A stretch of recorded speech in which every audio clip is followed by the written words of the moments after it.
14h-16h, Brigitte Lahaie, Sud Radio. Bonjour à tous, nous allons passer ces 2 heures ensemble sur Sud Radio avec Franck Martin et c'est promis, je vais essayer d'éviter de le contredire pour éviter tout conflit. Parce qu'on va parler de ça justement, on va parler des conflits. Et contrairement à ce qu'on pourrait penser, si vous êtes en couple et que jamais vous n'entrez en conflit, eh bien, c'est peut-être pas très bon signe, parce que vivre à deux, c'est pratiquement obligatoire qu'il y ait des conflits, mais évidemment, tout dépend de la manière dont on réagit. Et Franck Martin, qui avait fait l'éloge des gentils, va nous expliquer en quoi les crises et les conflits dans un couple peuvent être bénéfiques, à condition évidemment qu'on ne rentre pas immédiatement dans une guerre des égos. En fait, j'aime bien rappeler qu'il ne faut pas confondre amour et amour-propre. Alors, je sais bien, et je suis la première à préférer avoir raison. C'est pas toujours facile d'accepter de reconnaître qu'on a tort, mais est-ce que ça ne traduirait pas un manque de respect et d'amour de soi ?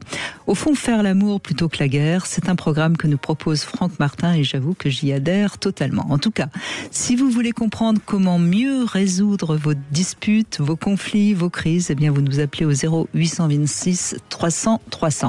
Vous pouvez également envoyer un SMS, Brigitte 7 20 18. Merci Franck Martin d'être avec nous. Oui, c'est un plaisir, Brigitte. C'est un plaisir partagé, bien sûr. Bon, en tout cas, oui, vous aviez écrit un livre sur les gens, le pouvoir des gentils, et ça a été un très très gros succès. C'est un très joli livre avec un petit nounours, je crois, en couverture, si je me souviens. Un vrai nounours en peluche, sur la première version collector. Oui. Bon, en tout cas, c'était un livre dans lequel vous montriez l'intérêt de la gentillesse. C'est vrai qu'elle a parfois mauvaise presse. Quand on dit il est gentil, ça veut presque dire il est con. C'est ça. Et en fait, non, parce que et dans ce livre, vous parlez de... Alors, ça paraît bizarre le titre, accepter le conflit pour adoucir sa vie. A priori, personne n'a envie du conflit. Et pourtant, ils sont inévitables. Ils sont forcément inévitables puisque la relation crée de toute façon des contextes qui parfois seront des contextes de tension. Donc, à partir du moment où effectivement on commence à avoir en tête le fantasme qu'on va trouver dans le couple ou dans la vie d'ailleurs, puisque c'est la même chose. On est vraiment dans les mêmes valeurs, les mêmes choses. On va dire que le couple c'est un peu plus exacerbé. Oui, c'est plus exacerbé parce qu'on touche à des émotions qui sont vraiment des émotions plus justes, plus profondes. Oui. Bien sûr. Et à partir du moment où on croit que le couple sera exempt de conflits, de disputes, on se met un petit peu le doigt dans l'œil. Ouais. Voilà. Donc effectivement, l'idée de ce livre, c'était de dire que c'est inévitable, le conflit. C'est ça, c'est inévitable, c'est là. Et autant déjà apprendre à le prévenir, parce qu'on peut le prévenir, et puis autant apprendre à non pas le gérer, parce que je supporte pas cette expression gérer les conflits. C'est comme si on restait dans le conflit et on le gérait, mais autant apprendre justement à voir comment on peut en sortir grandi à deux. Et c'est surtout ça, c'est être grandi à deux plutôt que chacun avec souvent l'objectif de l'ego ou de l'amour-propre qui consiste à avoir raison sur l'autre. Je crois qu'on peut pas... Et d'ailleurs, sincèrement, je trouve que votre livre est très clair et peut vraiment aider, parce que c'est aux éditions Erol, ça j'avais oublié de le dire, notamment parce que vous faites tout un chapitre sur l'anatomie du conflit, c'est-à-dire vous expliquez comment un conflit va arriver et comment il faut arriver à passer les différentes étapes pour pouvoir justement ne pas en faire une guerre. C'est exactement ça. Donc il y a plein de petites causes comme ça, mais que l'on connaît tous en plus, auxquelles on est confronté au quotidien, mais ça part très souvent de quelque chose qui est une incompréhension. Et puis cette incompréhension va créer un problème et ce problème va nous amener à sortir justement de problématiques d'amour-propre et qui vont déclencher à un moment donné le refus de la communication. Et donc, quand on dit refus, de toute façon, on rentre forcément dans le conflit. On le voit, là aussi, on parle du couple. On va pas faire de géopolitique, mais on est dans la même logique. On ne peut sortir du conflit que par la relation. Absolument. Et c'est intéressant parce qu'à un moment, vous dites, nous construisons alors la croyance que notre existence dépend du regard des autres. Ouais. Et ça, je crois que ça doit parler à beaucoup de monde parce que on est... confronté au regard des autres en permanence depuis qu'on est arrivé au monde. Et puis à un moment donné, si on a suffisamment travaillé sur soi, on laisse un peu l'ego... en tout cas, on laisse plus l'ego commander. Oui, en tout cas, on comprend comment cet ego qui était nécessaire, qui est extraordinaire, qui nous a permis de survivre, vraiment de survivre, comment le mental, c'est-à-dire là, les pensées, vous savez, mes fameux God, généralisation, omission, distorsion, dont je parle très souvent, vont devenir non plus un savoir-faire d'adaptation au monde, mais deviennent quelque chose qui nous amène dans un mental et des pensées complètement dingues. Donc cette notion d'ego est extraordinaire, mais pouvoir prendre le recul, un peu de hauteur sur cet ego est essentiel. Et c'est peut-être important pour une première piste peut-être on peut donner à ceux qui nous écoutent. Si on sent que l'autre cherche un peu la confrontation, peut-être qu'il faut lui donner un peu de reconnaissance, c'est ce que vous dites, oui, pour qu'il n'ait pas besoin de rentrer en lutte, en combat, si je puis dire. Et ça passe par un truc dont on parle tous les jours, qui est cette notion d'écoute. C'est-à-dire la reconnaissance de l'autre, c'est simplement l'écoute de ses cris. Donc quand on a quelqu'un qui effectivement va manifester, soit par de la mauvaise humeur, soit par des émotions fortes, soit par des angoisses, quelque chose, voire même des reproches, ou des reproches qui ne nous plaisent pas, le chemin que moi en tout cas j'ai parcouru, c'était de me dire que les reproches que l'autre me fait sont essentiels pour lui, et donc il ne s'agit pas d'être touché dans mon ego et mon amour-propre par ces reproches que je vais prendre comme un coup de couteau ou une flèche, parce que ça ne me met pas en danger sur le plan de la vie, mais il s'agit au contraire d'aller à la rencontre de ces reproches, et donc d'essayer de comprendre, et donc la compréhension passe d'abord par l'écoute. C'est-à-dire si quelqu'un me dit tu m'énerves, moi mon premier réflexe c'est de dire effectivement visiblement je fais quelque chose qui t'énerve, je ne fais rien pour t'énerver volontairement parce que c'est vraiment pas volontaire, mais en tout cas il se passe quelque chose et j'aimerais bien qu'on en discute. Voilà. Et là discuter c'est vraiment l'écoute, échanger c'est l'écoute. La relation, je le dis souvent, c'est pas moi qui l'ai inventé, c'était un grand monsieur qui s'appelait Paul Watzlawick de l'école de Palo Alto aux États-Unis, qui disait la relation de confiance et de proximité prime sur le contenu. Et si on avait juste ça en tête, que ce soit dans le couple, entre amis, en famille, parce que là, les conflits fonctionnent aussi dans les familles, entre frères et sœurs, etc., parents, enfants, ou dans la géopolitique ou la politique tout court, on ne serait pas en train de vivre ce que l'on vit très souvent, malheureusement. Et d'ailleurs, vous dites le monde ne va pas plus mal, il y a juste un profond mal d'amour. Ça paraît peut-être un peu spirituel, non ? Oui, ça paraît spirituel, mais là aussi, je crois qu'il y a une vraie forme de conscience du fait que ce qui peut nous amener à vivre ensemble, au vrai sens du terme pour le coup, c'est précisément de s'unifier et donc non pas de se séparer. C'est-à-dire que quand on a un conflit, c'est pour ça que je dis que le conflit est une merveilleuse chance de faire ensemble. Je dis souvent, alors ça peut choquer, mais je dis souvent que le conflit, les disputes, les petites disputes au départ qui accumulées vont créer quelque chose qui peut devenir conflictuel et qui peut amener jusqu'à la séparation, tous ces points-là peuvent nous amener au contraire à s'enrichir ensemble et surtout pas, comme je le disais tout à l'heure, à avoir raison sur l'autre, puisque quand on déclenche une guerre, et le conflit c'est une forme de guerre parfois un petit peu moindre, on rentre dans une guerre et on sait tous que dans la guerre il y a deux perdants, même si, on l'a tous vécu, ne serait-ce qu'historiquement, si on s'est un peu intéressé à la guerre de 14-18 qui a déclenché elle-même la guerre de 39-45, qui ont déclenché un certain nombre de choses, c'est toujours le même processus, c'est vouloir gagner fait deux perdants.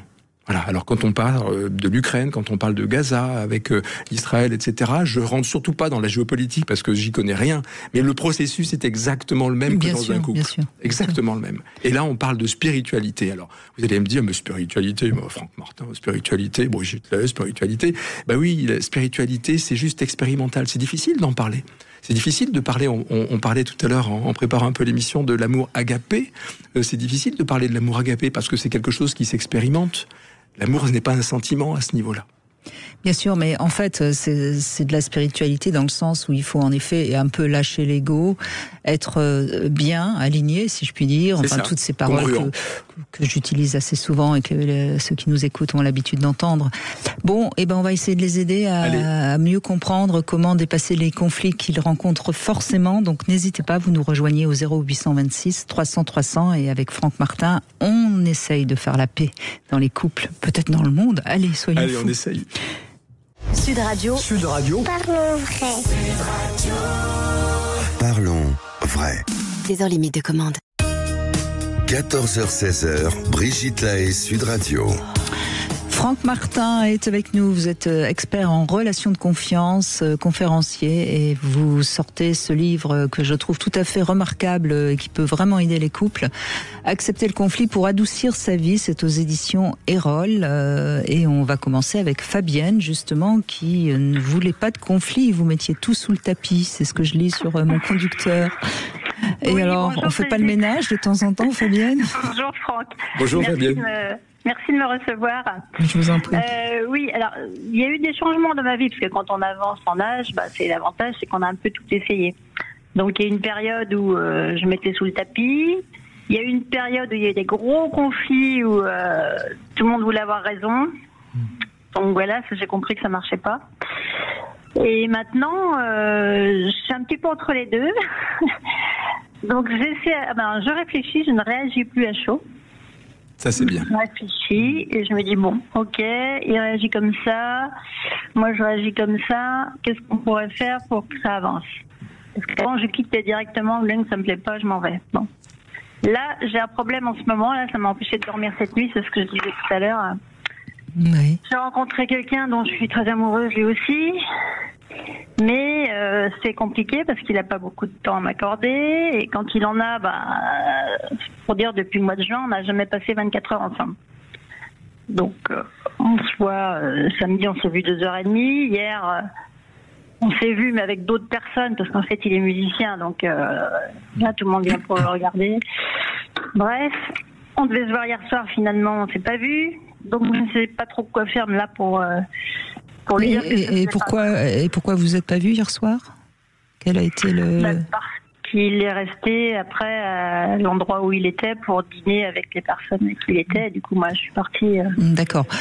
Quand même, ce qu'on entend, c'est que la musique prend plus de place dans sa vie que vous, en gros. Ah, ça c'est sûr. Mais ça, je le savais avant. Donc, vous le saviez d'entrée de jeu, du coup? Ça, je le savais, parce que je le connais en tant qu'ami depuis très longtemps. C'est pas ce qui me dérange le plus, c'est que après, parce que la musique, il n'en joue pas 24 heures sur 24, mais c'est qu'après, il a d'autres occupations. Donc, quand il vient me voir, par exemple, on habite à 30 km, samedi, à 16h30, il me dit « je pars ». Donc, à 17h15, il était chez moi. On est parti, prendre un bain de mer. On est revenu. Donc moi je pensais passer une partie de la soirée parce que évidemment on peut jamais passer une nuit ensemble parce qu'il faut rentrer, il y a le chien, il y a le cheval, voilà. Donc, tant que c'est que le chien et le cheval. Oui. Oui, je dis ça sur le ton de la plaisanterie, mais la question était derrière. Vous le connaissez intimement, c'est-à-dire vous connaissez sa vie. Oui, je sais qu'il y a que le chien et le cheval. Il y a pas de souci de ce côté-là.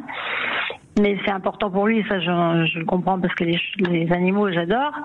Mais je me dis quelle place je vais avoir dans sa vie maintenant, je sais plus trop où j'en suis là. Vous avez essayé d'aller chez lui? Comment? Vous avez proposé d'aller chez lui aussi? Oui, ça m'est arrivé. Mais comme il est insomniaque, c'est compliqué, il se lève, il se relève, il se recouche. Mais ce qu'on entend, Fabienne, on entend déjà un peu de reproche, alors que dès le départ, vous étiez au courant de ce qui vous attendait.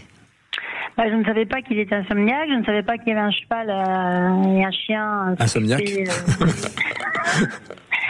Je pensais qu'il pouvait les laisser un petit peu, quoi. Mais non, il n'y a jamais une nuit parce que le chien il fait pipi partout. Ouais. Et il peut pas l'emmener chez moi parce que j'ai un chat. Ah oui.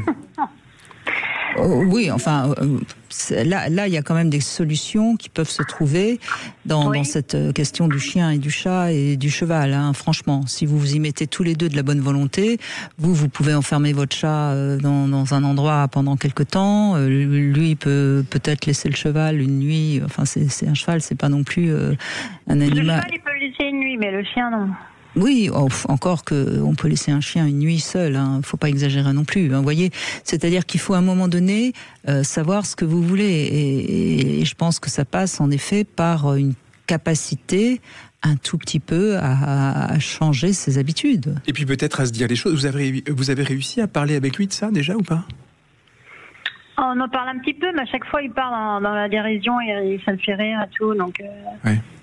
Je sais qu'en ce moment, il se pose beaucoup de questions sur plein de choses. Il donne, oui, d'accord, il se pose beaucoup de questions. Il donne aussi des signes amoureux comme vous avez vis-à-vis de lui? Ah oui, mais de ce côté-là, tout va bien. D'accord.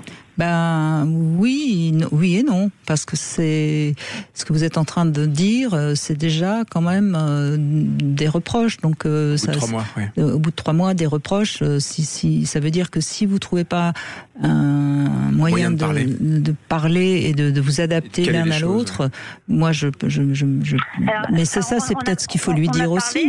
Il me disait, parce que moi je lui dis, j'aimerais passer un peu plus de temps avec toi, voilà, c'est tout, pas une semaine, mais au moins 24 heures. Quoi. Et il y avait la saison, donc il me dit quand la saison sera terminée, ce sera ok. Donc là, la saison elle est terminée. Oui. Et je vois qu'il a d'autres choses. Bon, c'est ce que je te dis, moi la musique c'est son truc, c'est sa passion, je vais pas l'empêcher de jouer, et c'est pas un problème. Et après avoir joué, j'aimerais bien qu'on puisse se voir. Mais il y a toujours autre chose. Alors après, il faut qu'il aille faire un truc avec un autre copain, et puis machin. Et puis... Il a une bonne vie de célibataire. Mais non, il sort pas en fait. Il sort pas. C'est que les gens viennent le voir chez lui parce que c'est un. Mais Fabienne, je crois qu'il faut lui dire les choses très clairement. Si on n'a pas un peu plus de temps à partager, parce que ça fait partie des piliers nécessaires d'un couple, je vois pas comment notre relation peut tenir malgré l'amour que je porte. Vous voyez, c'est-à-dire que c'est pas une accusation, c'est juste une réalité que vous êtes en train de nous dire très clairement. Oui, vous voyez, mais il faut parler de vous et de ce besoin de partager des choses plutôt que de lui dire tu as ton chien, tu as ton cheval, tu as tes amis, après ta musique, machin. Et rentrer dans le reproche. Vous voyez ? Ouais, je ne rentre pas là-dessus. Maintenant, je lui dis que ça me rend triste que tu partes. Il est 19h15, tu t'en vas et moi je vais passer la soirée toute seule. Donc, j'aurais bien aimé passer un peu de temps avec toi. C'est pas non plus ce que dit Brigitte. C'est pas la même. On n'est pas sur le même niveau de relation. Non, je crois qu'il faut vraiment parler très clairement. Au bout de 3 mois, on a le droit de parler très clairement de comment on envisage ensemble la suite d'une histoire. Oui. Et telle qu'elle est là, moi, je ne vois pas comment je peux l'envisager. Et il part sur des délires. Oui, tu verras quand j'aurai mon château, machin. Mais voilà, il a 63 ans. Je sais bien qu'on va gagner au loto. Donc. Mais voyez bien, c'est-à-dire que c'est quelqu'un, comme beaucoup d'artistes d'ailleurs, c'est quelqu'un qui est un peu dans son monde et qui n'a pas beaucoup le sens des réalités. Et c'est peut-être pas par hasard qu'il s'est amoureux chez vous, parce que vous lui apportez un peu de réalité. C'est ce qu'il me dit. Il m'a dit, moi avec toi, au moins, j'ai plus les pieds sur terre. Oui, mais il faut qu'il accepte les inconvénients d'avoir les pieds sur terre avec vous. Ouais. Voyez ? Oui. Je pense, essayez plus clairement déjà, toute seule, de formuler ce que vous avez à lui formuler. Depuis un petit moment là, donc je formule. Alors, qu'est-ce que je dis ? Alors je lui dis que moi, ce que je ressens. Non, essayez de dire. On va vous corriger. Allez-y. Allez-y. Alors, je vais lui dire, moi hier, je pensais qu'on allait passer la soirée ensemble. Non, tout faux encore. Non, ce qui est important, c'est surtout de lui dire que dans le cadre de la construction de votre couple et de ce que vous voyez vous de la vie à deux, il est nécessaire de passer du temps ensemble. Et que c'est important pour vous, et sans doute peut-être pour lui ou pas, mais justement c'est là-dessus qu'il faut se mettre d'accord, de voir comment vous allez vous voir. Peut-être que dans un premier temps, ne réclamer, non, le mot est faux. J'ai tout faux aussi. Non, dans un premier temps, dites, j'aimerais, pour la construction de notre couple, mettez le couple en avant. Qu'on passe du Comme temps. ça, c'est pas vous que vous mettez en avant, c'est le couple. Pour la construction de notre histoire, il est important que nous passions une soirée par semaine ensemble. Par exemple, ou un week-end par mois, ou quelque chose. Vous voyez, essayez d'être déjà clair vous-même, vous marquez sur un bout de papier et mettez le couple en avant, la relation. Comme ça, c'est pas vous qui êtes en train de vous plaindre ou qui êtes en train de réclamer. C'est parce que puisque vous avez les pieds sur terre et que lui ne les a pas, eh bien, vous avez la lucidité de savoir ce qu'il faut pour que votre histoire elle dure. Oui, parce que moi aussi je suis occupée, je suis pas à l'attendre là comme une andouille, j'ai plein de choses, j'ai plein de formations en cours, des trucs, je suis occupée. Mais quand on décide de se voir, il vient et puis 2 heures après il repart. C'est un peu court. Et il me prévient toujours à la dernière minute. Il dit oui, on va passer la soirée. Ça c'est parce qu'il sait très bien inconsciemment que ce qu'il fait n'est pas bien. Donc c'est pour ça qu'il vous prévient à la dernière minute. Donc il me semble. Oui, parce que quand on sait qu'on a quelque chose d'important, on n'a pas besoin de prévenir à la dernière minute, on prévient en amont. Il le sait à l'avance. Et c'est ça, dans sa vie, c'est toujours été comme ça, et toujours à l'arrache, quoi. Ça fait partie, Fabienne, des règles du jeu. Et les règles du jeu, c'est vrai qu'on a tendance à pas les poser dès le départ, parce qu'on est dans le tout feu tout flamme du début, et de l'amour, on est amoureux, etc. On a même tendance parfois à dire oui à des trucs sur lesquels on dirait non plus tard. Vous-même, vous prenez du temps sur votre temps. Et à un moment, même dès le départ, c'est vachement intéressant de cadrer les choses. Mais pas de les cadrer au sens autoritaire, mais voilà, de dire voilà, moi Fabienne, c'est ça. Pour moi Fabienne, j'ai besoin pour ma vie de couple qu'on passe du temps. Sinon j'ai l'impression qu'on construit pas grand-chose et qu'on ne se connaît pas. C'est pas en se voyant 2 heures, voilà. Donc effectivement c'est peut-être bien pour toi, mais pour moi c'est pas dans mon truc. Et ça permet de clarifier. Si on veut vraiment se connaître, savoir de quoi on a envie, il faut qu'on en parle et qu'on se voit, parce qu'il m'a dit j'aime pas le téléphone. Alors écoutez, et si il tourne ça à la dérision, comme à chaque fois, là vous avez le droit d'élever un tout petit peu le ton, en disant non, là c'est sérieux. C'est pas drôle, c'est sérieux. Ouais. C'est sérieux pour moi, mais c'est peut-être sérieux pour toi, ou alors ça veut dire que ça t'est égal qu'on se sépare. Et c'est une petite prise de risque aussi. Alors que non, justement, il me dit, moi j'ai envie de passer toute ma vie avec toi, vraiment, je suis bien. Raison de plus. Mais il n'arrive pas, il n'y arrive pas. Je vois bien qu'il n'y arrive pas, c'est pas qu'il veut pas, mais... soyez plus ferme. Il me dit, t'inquiète pas, la semaine prochaine, alors, je vais voir, normalement, demain il vient, demain matin il vient. Ouais. Surfer. Donc il va surfer, donc je vais aller le regarder. Bref. Donc, bon, écoutez, d'ici demain matin... Je vais réécouter en podcast, et puis comme ça je vais... Voilà, d'ici demain matin, vous avez le temps de vous préparer pour le grand débrief. Merci Fabienne, merci beaucoup. On se retrouve dans un instant avec notre Love Conseil, la peur de la rupture. 14h-16h, Brigitte Lahaie, Sud Radio. Brigitte Lahaie, Sud Radio, le Love Conseil. Eh bien, Franck Martin, nous allons parler de la peur de la rupture. C'est normal d'avoir peur d'une rupture quand on aime, bien sûr. Et puis, c'est vrai que ça réactive toujours la blessure d'abandon. Généralement, lorsqu'on a eu des carences affectives, on fait tout pour éviter les conflits.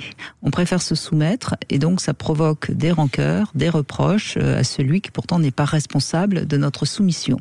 Jusqu'à présent, je pense que vous êtes d'accord. Tout à fait. Donc derrière la peur de perdre son partenaire, il y a des angoisses qui sont souvent assez archaïques. Ça peut être donc la blessure d'abandon, ça peut être la peur du rejet, la peur du vide aussi, de se retrouver seul, ça crée parfois du vide, de ne plus savoir exactement qui on est, parce que le fait d'être en couple, ça nous donne une identité pour certaines personnes. Donc, il est vraiment toujours important de faire un point sur sa sécurité personnelle afin de se rendre compte qu'on peut peut-être arriver à survivre malgré une rupture. Et c'est seulement à ce moment-là qu'on va pouvoir apprendre à vivre cette histoire avec plus de fluidité, sans dépendance excessive. Donc, c'est vraiment important, je dirais presque pour tous, à un moment donné, de faire un peu le point sur sa peur de la rupture. Oui, de la rupture, d'être seul et qui nous confronte à cette blessure que l'on commence à vivre dès le départ de nos vies, qui est le regard de l'autre. Nous nous construisons sous le regard de l'autre depuis qu'on arrive au monde. Et je dirais même qu'on arrive au monde dans un état fœtal qui totalement dépendant. Totalement dépendant, et on ne doit notre survie qu'au fait d'être désiré par nos parents. Et cette blessure, qui est vraiment la blessure originelle, est entretenue et notamment ressort les 3/4 du temps dans les séparations. Les premières séparations, c'est d'un jouet. Et puis après d'une petite copine, et puis effectivement dans le cadre de la rupture, et on a cette même logique. Et d'ailleurs, on peut inviter ceux qui nous écoutent à réfléchir sur comment ils ont vécu la séparation du foyer familial. Bien sûr. Parce que c'est aussi très révélateur de notre capacité à faire le deuil ou pas. Oui. Il y a des gens qui ont beaucoup de mal de s'éloigner des parents. Bien sûr. On est dans cette même logique de vide. Et donc du coup, du manque, du regard de l'autre, et parce que ici, on a l'impression d'exister par le regard de l'autre. Alors, oui, bien sûr, mais on est bien plus que le regard de l'autre. On est dans une espèce de boucle systémique entre je ne suis pas ce que l'autre me renvoie. Et tant que je comprends pas que je ne suis pas ce que l'autre me renvoie, mais que je suis tout court avec un grand S, on a cette difficulté effectivement à vivre tout type de séparation.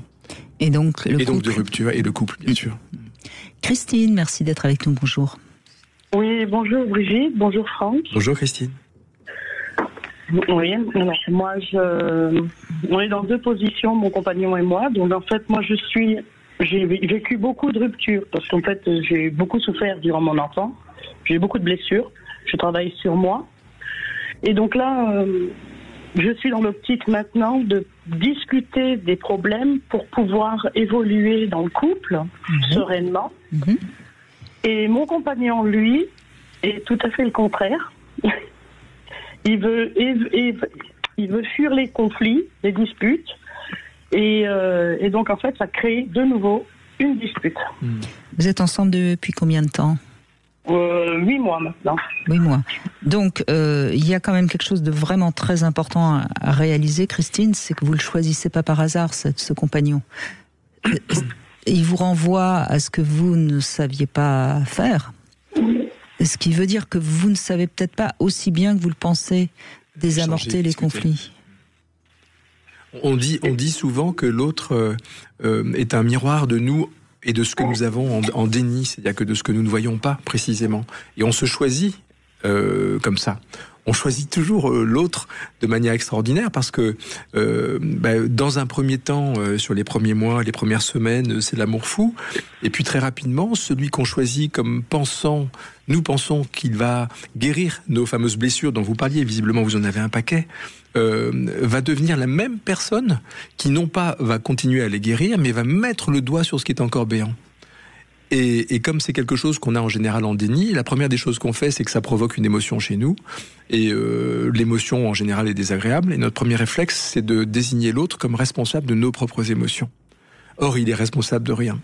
Vous êtes responsable de vos propres émotions. Alors, la difficulté, justement, quand on est dans ce type de fonctionnement, c'est d'arriver peut-être à, plutôt que de partir un petit peu de manière énervée, on en parlait tout à l'heure avec Fabienne, c'est de prendre du temps, d'arriver à se poser. C'est-à-dire que quand on a une montée d'émotion, la première des choses, c'est de dire, attends, je prends 5 minutes, je respire, et puis je peux même le dire à mon compagnon ou ma compagne, c'est attends, j'ai besoin d'un petit peu de temps là pour digérer, pour comprendre, et ensuite de revenir éventuellement en étant beaucoup plus calme. Donc dans ce que vous dites, finalement, lui, il fuit. C'est-à-dire que si vous essayez de rentrer en communication, il évite. C'est bien ça ? Oui. Bon. Oui. Alors du coup, je prends du temps maintenant, effectivement. Je prends sur moi. Je travaille sur moi. On m'a dit aussi que j'avais tendance à avoir une carapace et donc de dire les choses crûment et que les gens ne visent pas forcément bien. Donc, j'ai beaucoup travaillé sur moi, je parle calmement, mais non. Mais je crois qu'il faut que vous l'avez peut-être compris, mais Christine, cet homme, il a certainement aussi beaucoup de bagages sur le dos, qui vous renvoie certainement au vôtre, que vous avez eu, que vous avez peut-être un petit peu dépassé, et c'est certainement ce qui vous a aussi attiré chez lui. Mais ça veut dire que pour l'instant, si vous avez beaucoup travaillé sur vous et que lui, il est aux prémices, il faut que vous soyez un petit peu quand même indulgente. C'est-à-dire que c'est compliqué pour lui de rentrer dans une communication parce que ça le renvoie à ce qui ne va pas chez lui. Il y a aussi autre chose que je voudrais vous proposer, Christine. Je dis souvent, vous savez, on connaît dans la religion Saint Thomas qui ne croyait que ce qu'il voyait. Et moi, je m'amuse toujours à dire qu'il y a un mec qui s'appelle Saint Mathos, c'est son cousin germain. Alors cherchez pas, c'est pas vrai, c'est une bêtise. Et Saint Mathos lui dit, je ne vois que ce que je crois.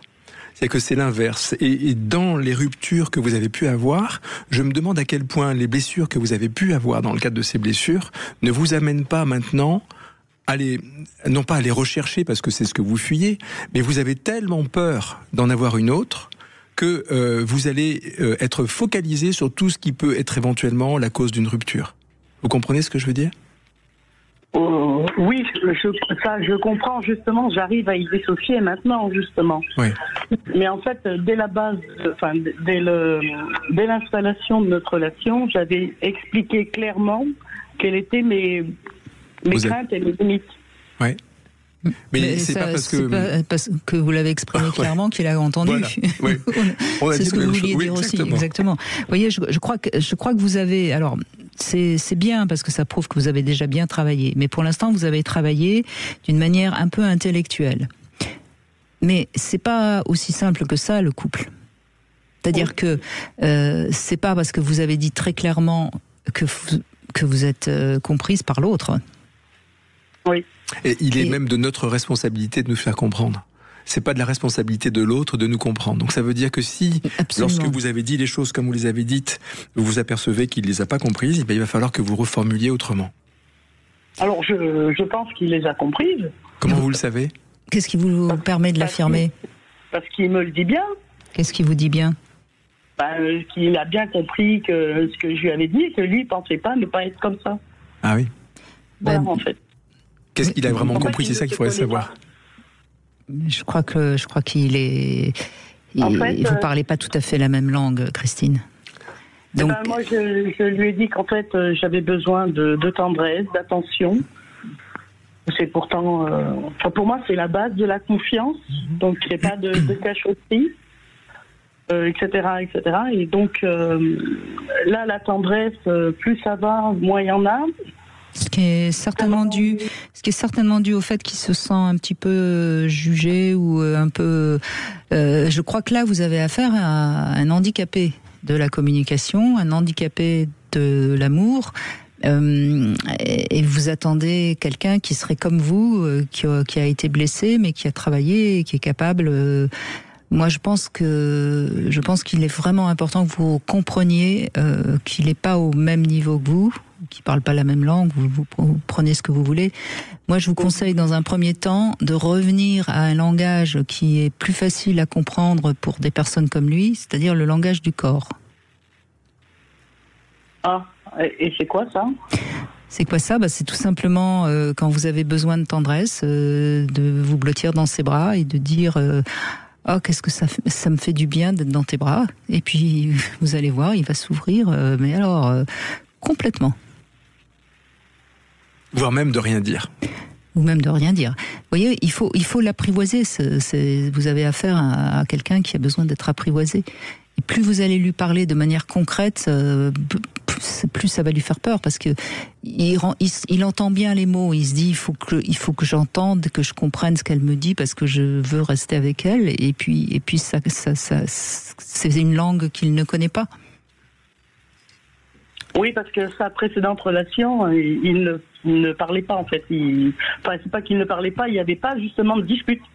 Et elle ne disait rien, apparemment elle ne disait rien. Mais je pense qu'il est pour l'instant, donc c'est pour ça, prenez le langage du corps, et puis plus vous allez l'apprivoiser, l'amadouer par le corps, plus il va pouvoir un peu s'ouvrir. Et puis demandez-lui des questions, mais des questions, est-ce que tu es bien, qu'est-ce que tu as envie de faire, vous voyez, intéressez-vous à lui, pour qu'il puisse s'ouvrir. Parce que là, vous voulez l'ouvrir en force, ça ne marchera pas. Oui et non, je ne veux pas trop l'ouvrir en force. Ce que je ne comprends pas, c'est aussi ce qui pose souci, c'est que c'est un homme qui est tout à fait ouvert aux autres. Il ne se comporte pas de la même façon.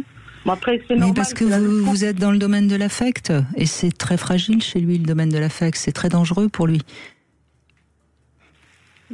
Écoutez, je crois qu'on vous a dit l'essentiel. Il faut que vous réécoutiez en podcast peut-être et que vous compreniez bien. Vous avez fait du travail, mais vous n'avez pas encore fait le travail qui permet d'être dans l'empathie et dans la compréhension de l'autre. Donc c'est pour ça que ça, à mon avis, ça coince. Vous êtes d'accord avec ça, Oui, Franck, tout à fait. Merci Christine, bon courage. Merci. On va faire une petite pause et on se retrouve dans un instant. Vous voulez parler à Brigitte Lahaie ? 0826 300 300. 14h-16h, Brigitte Lahaie, Sud Radio. On est toujours avec Franck Martin et je vous encourage vraiment vous procurez ce livre, c'est aux éditions Erol, Accepter le conflit pour adoucir sa vie. Vous expliquez à quel point c'est normal d'avoir des conflits dans un couple. C'est pas drôle, mais c'est normal. C'est la vie du couple. Et c'est la vie du couple. Et puis, vous avez tout un chapitre où vous donnez les clés d'une conciliation réussie, étape par étape. Et c'est vrai que, écoutez, oui, c'est parfait. Je vous donne le diplôme de thérapeute Super. de couple, Franck Martin. Bonjour Steve. Oui, bonjour Brigitte, bonjour à votre invité. Bonjour Steve. Franck Martin. Franck Martin, enchanté. Oui, concernant les crises dans le couple, on essaie de se positionner avec mon épouse puisqu'on est mariés depuis 22 ans, donc on a traversé des moments calmes, des moments très agréables, et puis il y a ces moments de rencontrer de turbulences, et on essaie un petit peu de dissocier la crise et le conflit. Oui. Oui. Alors, quelle différence vous faites justement, vous, entre la crise et le conflit ? Attention, vous parlez sous le regard l'oreille plutôt, de Franck Martin. Oui, mais si vous voulez, on essaie déjà de trouver l'équilibre. Alors, tout ce que je dis, nous vivons comme ça. Je dis pas qu'évidemment c'est ce qu'il faut faire. Nous, on a trouvé dans ces moments de déséquilibre un certain équilibre en faisant ça, c'est-à-dire la posture de l'observateur et de l'observé. Super. Et on essaie d'instaurer un réel dialogue, même quand l'autre, en fait, traverse une crise. Alors, ça peut être une crise liée au couple, ça peut être une crise liée en tant que parent, mais aussi, j'aime bien la lecture de Jung. Alors, je ne connais pas, mais j'ai découvert un petit peu qu'il parlait de l'individuation, et du coup, ça nous parle avec notre épouse. Donc, on essaie de trouver un équilibre pour justement instaurer déjà un réel dialogue et éviter le jugement, pour peut-être éviter, en tout cas, ça marche pour nous, éviter le conflit. Donc, la crise est là. Voilà, maintenant, qu'est-ce qu'on en fait en tant qu'individu et pas spécialement en tant que parent ou époux, ou etc. Vous voyez ? D'accord. Donc, c'est pour ça que je parle de cette posture-là d'observateur et d'observé. En fait. D'accord, c'est-à-dire que vous mettez du coup la crise juste avant le conflit. C'est-à-dire que si je le remettais un petit peu dans l'ordre de mes mots, il peut y avoir des disputes qui vont créer des crises qui, éventuellement, si elles ne sont pas prises en compte, vont créer des conflits qui peuvent amener à des séparations ou à des choses un peu plus... Oui. C'est ça, Oui, parce que en fait, au final, si vous voulez, je parle toujours, je suis centré évidemment sur nous. Les moments agréables, les moments apaisants, les moments où entre guillemets tout va bien, vous voyez ce que je veux dire, sans idéaliser, vous voyez, où à peu près tout en équilibre. Eh bien, oui, c'est facile de dire qu'on s'aime en fait. Et heureusement, je dirais, parce que il y a un réel dialogue, parce que c'est apaisant, etc. Mais quand ça va pas, là c'est peut-être pas pareil. Donc du coup, mais je me suis aperçu, moi je vais le ramener à moi en tant qu'homme, je me suis aperçu que même les moments où ça ne va pas, j'ai envie, non, c'est pas tellement le terme exact, mais je souhaite les partager avec mon épouse. Oui. De dire, mais pourquoi en fait, quelle est ma part de responsabilité, et allez, on parle là-dessus. C'est super, donc, ça je sais pas. C'est le couple mature que vous décrivez là, c'est génial. Oui, c'est formidable. Non, mais vous voyez, je vais prendre une image qui va parler peut-être un peu plus à tout le monde. C'est la météo, quoi. C'est-à-dire que quand il fait beau, il n'y a pas de problème. Et puis, quand il pleut, s'il y en a un qui a envie d'aller se promener alors que l'autre n'aime pas la pluie, ça demande peut-être d'acheter des imperméables ou de prendre un parapluie ou de se dire que finalement on peut aller se promener un petit peu seul à un moment donné et se retrouver après. Vous voyez, c'est important. Et ce que vous dites est très très juste. Oui, quand il fait beau, tout va bien, quoi. Ah oui, mais évidemment. Et donc, en plus de ça, si l'autre, c'est agréable, c'est confortable, c'est apaisant, ça fait du bien, l'autre dit je vous aime, et c'est super. C'est bien sûr. Quand, par exemple, on travaille des crises individuelles, et ça a été le cas pour moi pendant, j'en sors à peine. Cette crise personnelle, je parle pas en tant que papa, pas en tant qu'époux, juste moi en fait. Elle a duré 4 ans, là j'en sors tout doucement, vous voyez, c'est encore très fragile. Eh bien ça a été compliqué parce que le dialogue il y en avait presque plus, j'étais extrêmement centré sur moi, mais sans le vouloir en fait, tout ça était inconscient. Oui, vous traversiez une période de turbulence en quelque sorte. Mais qui n'avait rien à voir avec elle, mais qui peut-être à cause du travail ou d'un travail personnel, je ne sais pas, mais c'est ça que vous voulez dire ? Oui, c'est ça. C'est par rapport à des traumas, par rapport à un ras-le-bol, en fait. Et je ne suis pas là pour parler de moi sur l'antenne, c'est pas le sujet, mais de lutte, voilà. Et si on pouvait un jour développer, oui, bien sûr, mais c'était une lutte incessante pour tout, depuis tout petit. Et un ras-le-bol. Vraiment un ras-le-bol, parce qu'au final, en plus de ça, ça ne payait pas. Enfin, voilà, je vais pas rentrer dans les détails. Donc, qu'est-ce qui s'est passé? C'est que je me suis un petit peu renfermé sur moi. Et du coup, le dialogue, l'attention, l'écoute, la présence, la réelle présence. Oui. Enfin, c'est pas le simple fait d'être physiquement là, autour de la table.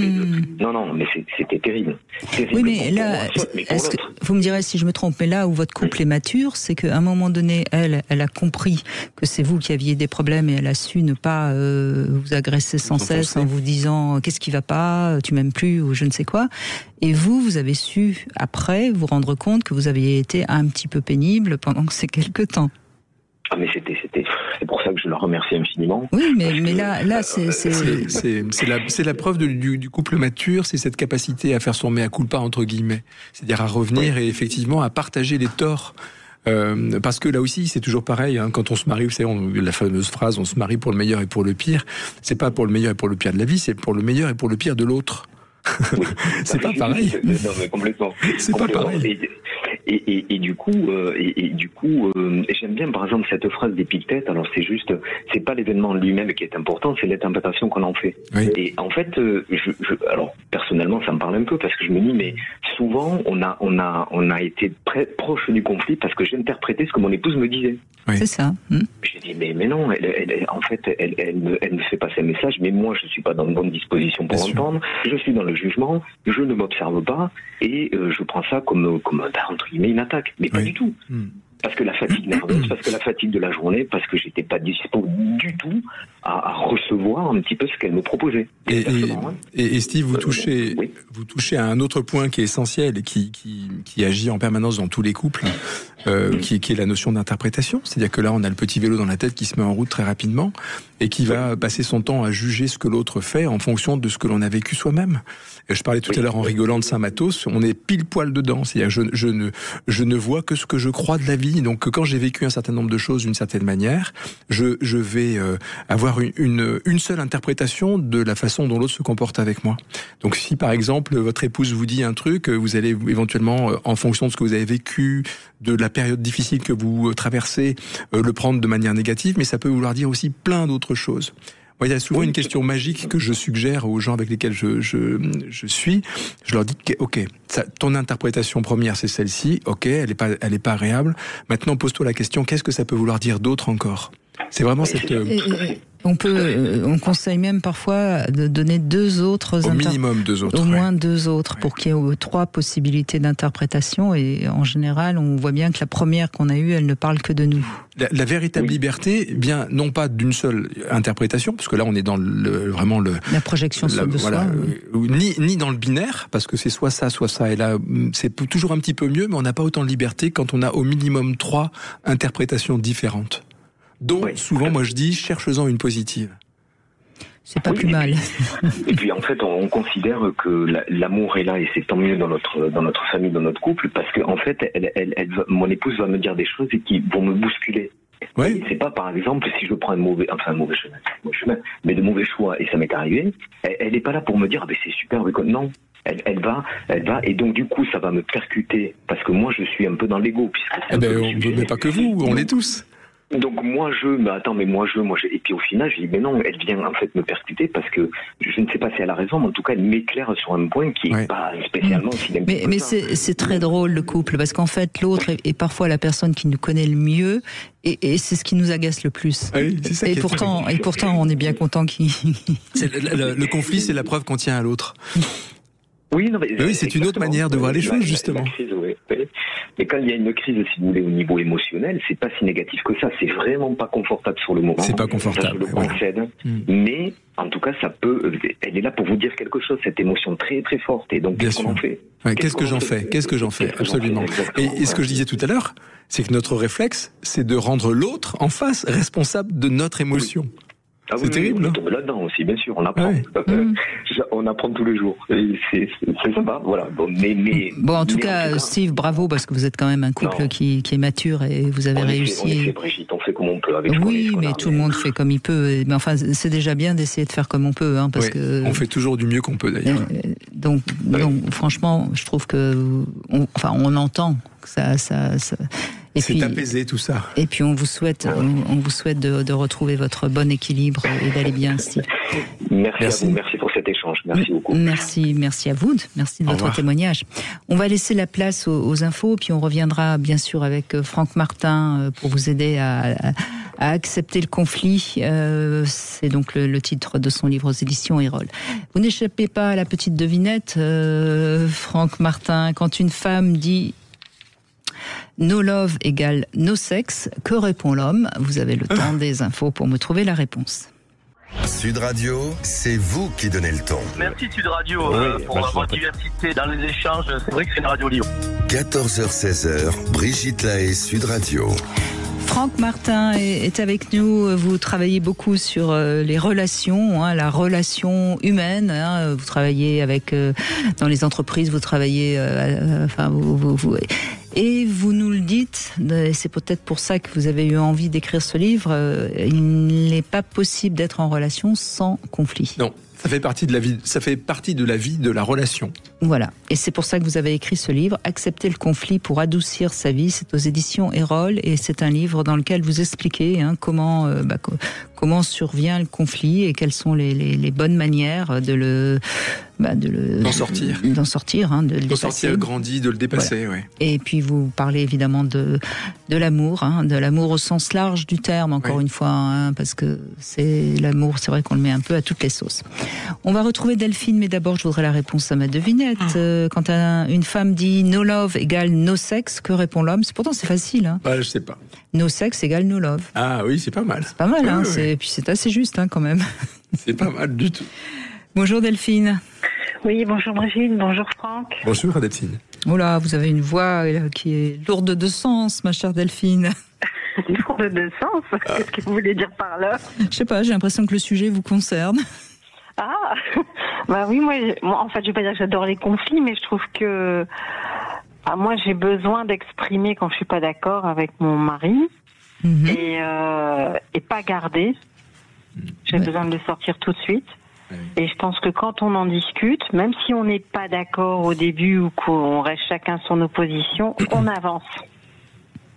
Oui, alors en même temps, si vous restez sur vos positions, je sais pas comment vous avancez.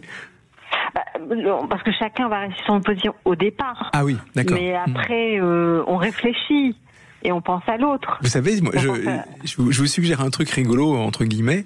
Quand de temps en temps, vous savez, souvent on dit « je suis pas d'accord ». Je suis pas d'accord avec toi. Puis systématiquement, celui qui est en face le prend mal. C'est toujours un peu délicat.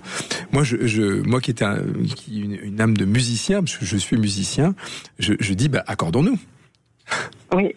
Accordons-nous. Oui. Je suis pas d'accord. Accordons-nous. Ben oui.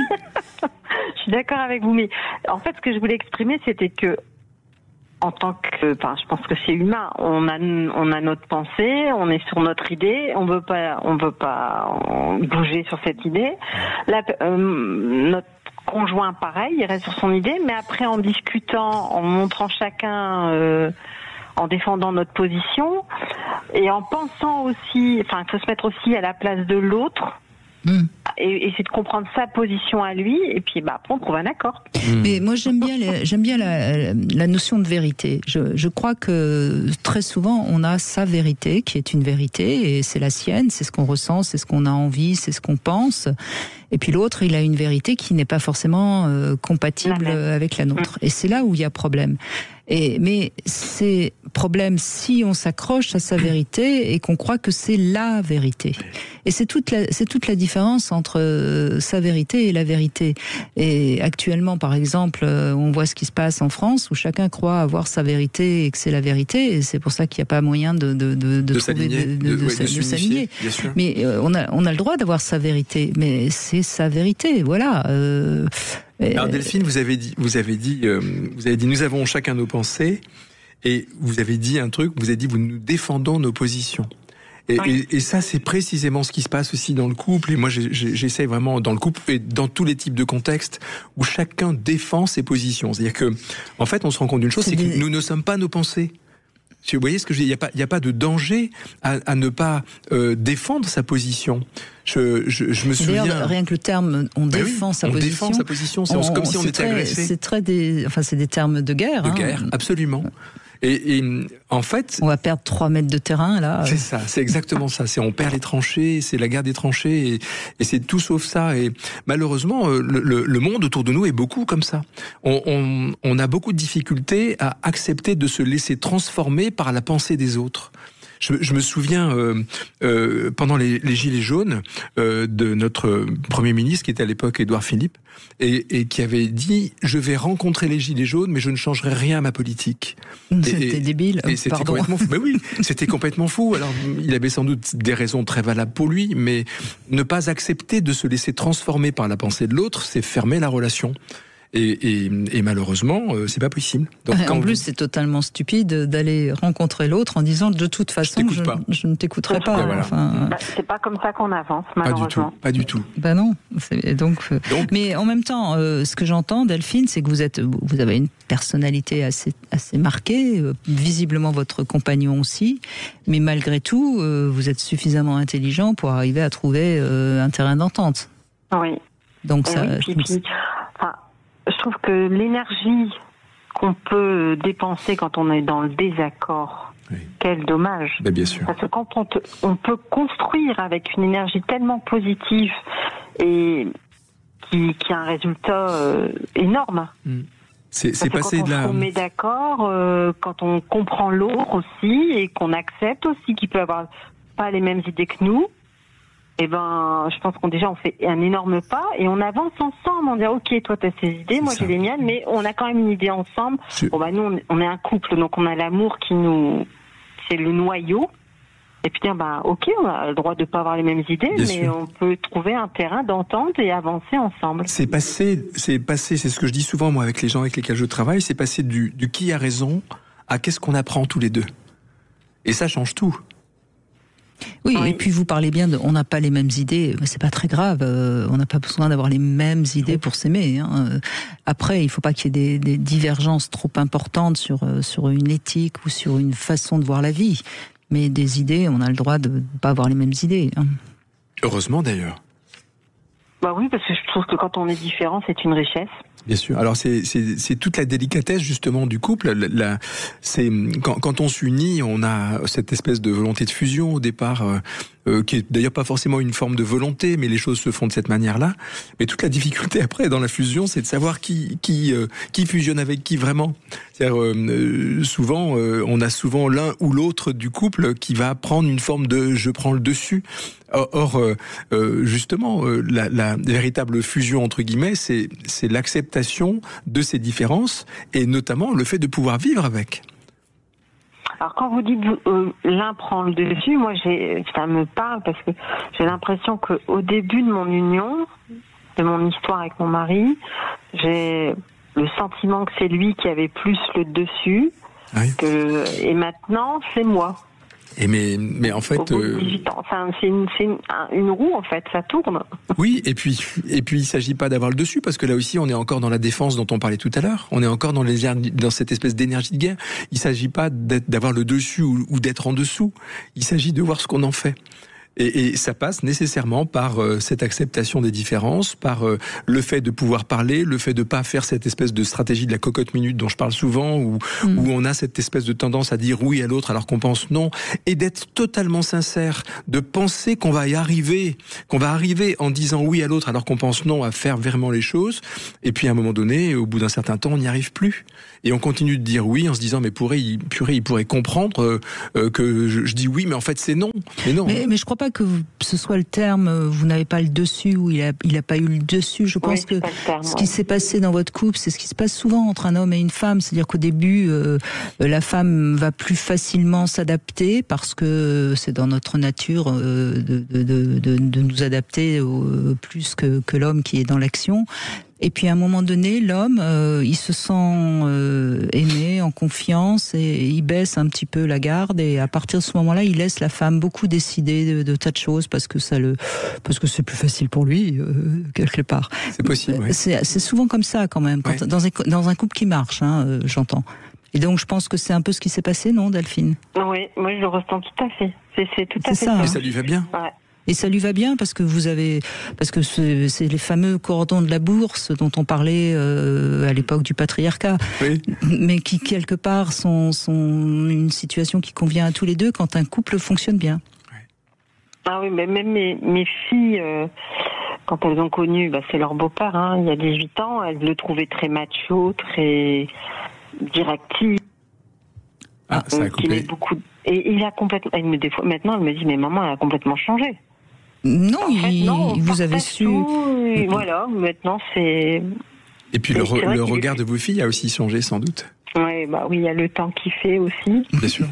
Donc voilà encore un couple mature, ça fait du bien, C'est chouette. Merci beaucoup Delphine, on fait une petite pause et on retrouve notre C'est maintenant dans un instant.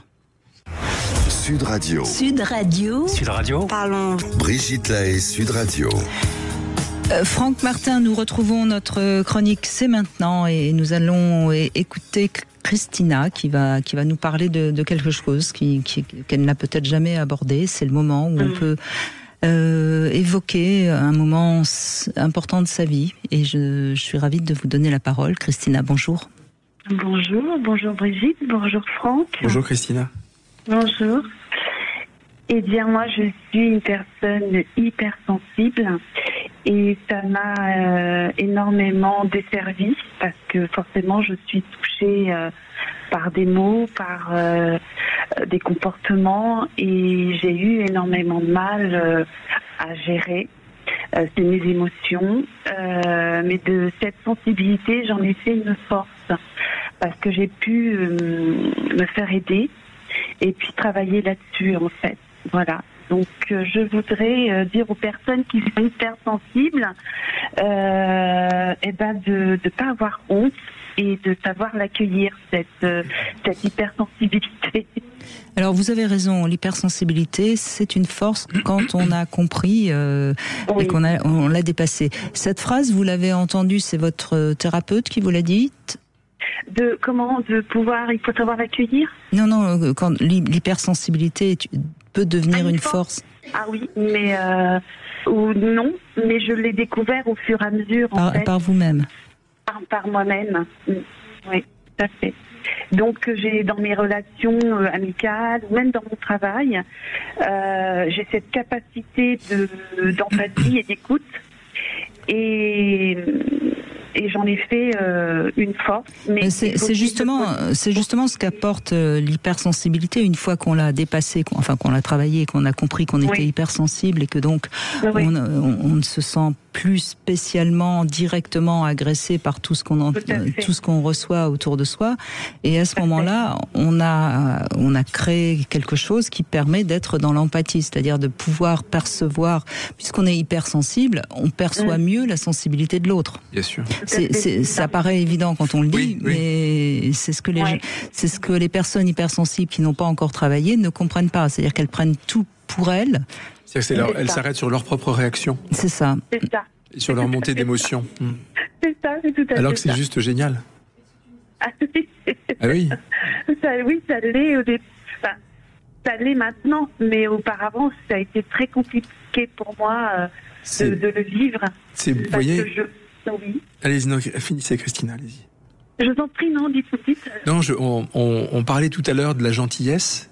Oui. Et on parle de la sensibilité, et c'est exactement la même chose. C'est-à-dire que la sensibilité, tout simplement, même pas l'hyper, mais la sensibilité devrait être quelque chose de complètement débile.